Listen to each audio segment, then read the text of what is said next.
Nous sommes à l'université d'Ottawa où un bras de fer est lancé entre le comité exécutif de l'Union des étudiants nigériens à l'université d'Ottawa et la délégation générale des étudiants de la faculté des sciences de l'éducation. En effet, depuis un certain temps, la relation entre ces deux composantes va de mal en pire. Dans la nuit du dimanche 31 octobre 2021, la délégation générale de la FSE a organisé une FADA sur le terrain du lycée Agaba.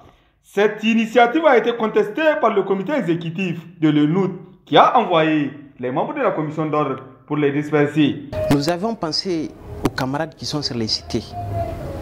Penser aux camarades et voir dans quelle mesure nous allons tenir des FADA avec eux, échanger avec eux par rapport à ces problèmes et voir si nous pouvons trouver des solutions. Mais à la nuit, c'est avec regret que nous faisons faire comprendre aux gens que à la date, à la nuit du 31 septembre, nous étions sur la cité à Gabba, sur les terrains de basketball pour une fada d'échange avec les camarades lorsque le comité exécutif a envoyé les éléments d'ordre, notamment la CASO, pour tabasser nos camarades qui sont sur la fada. Donc, les secrétaires et le délégué général adjoint, mon délégué général adjoint a été frappé, a été gravement blessé. Pendant toutes les assemblées générales précédentes, pendant chaque AG, le secrétaire général se permet de jeter des sales mots sur moi en disant que je suis parti voir un ministre. Qui m'a vu au ministère? Où sont les preuves qui prouvent que j'étais parti au ministère rencontrer le ministre? Quand ça? Où et quand? Qui m'a vu? Le comité exécutif, plus précisément le secrétaire général, veut s'éterniser au pouvoir. Et aujourd'hui, son seul obstacle à l'université d'Ottawa, c'est les camarades MH, les délégués généraux de la FSC. C'est une situation qui nécessite impérativement la vie de la conscience de la base. La base doit comprendre que ce que le comité exécutif est en train de faire, c'est ce qu'on appelle de l'inculture syndicale. Aujourd'hui, un comité exécutif qui décide de suspendre ou de sanctionner une délégation générale sans aucun avertissement, ni avertissement par verbal, ni l'avertissement par écrit, ni encore, normalement ça doit, même s'il s'agit d'une sanction, ça doit être une sanction temporaire.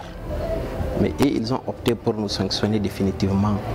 Mais Dieu merci, nous avons le soutien de la base. Selon le secrétaire général de l'Union des étudiants nigériens à l'université d'Ottawa, cette FADA des étudiants fait entrave au principe de l'ISN.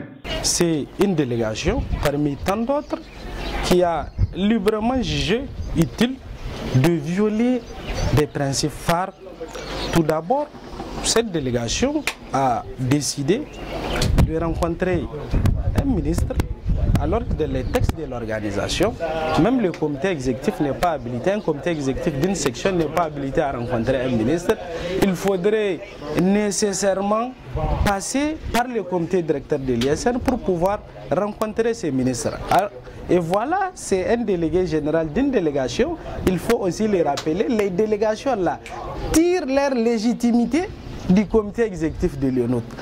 Normalement, la question doit être transmise au comité exécutif de l'UNUT et qui va essayer, avec l'appui du comité directeur de l'ISN, rencontrer le ministre et exposer la question. Ça, c'est la première violation des principes.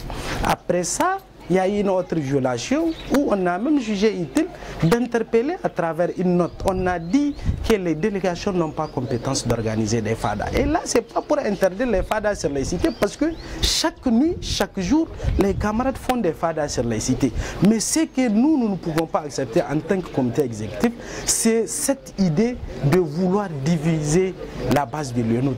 Pour nous, les camarades de la FSE, les camarades de la FADEC, les camarades de l'UIT, les camarades de l'agronomie, c'est cet ensemble-là qui constitue la base de l'UNUT, cet ensemble-là qui doit normalement faire des FADA sur une cité, mais pas cibler une partie de la base. Pour nous, c'est une idée qui tend à diviser cette base. C'est pourquoi on a jugé utile aussi, par respect aux principes, en tant qu'organe, là, même le militant lambda a cette obligation, c'est devoir de pouvoir, déjouer tout acte qui tend à diviser ou bien à liquider ce cadre. Aussi, le secrétaire général de l'Union des étudiants nigériens à l'université d'Ottawa ajoute que les membres de la délégation générale de la FSE répondront de leurs actes devant un conseil de discipline.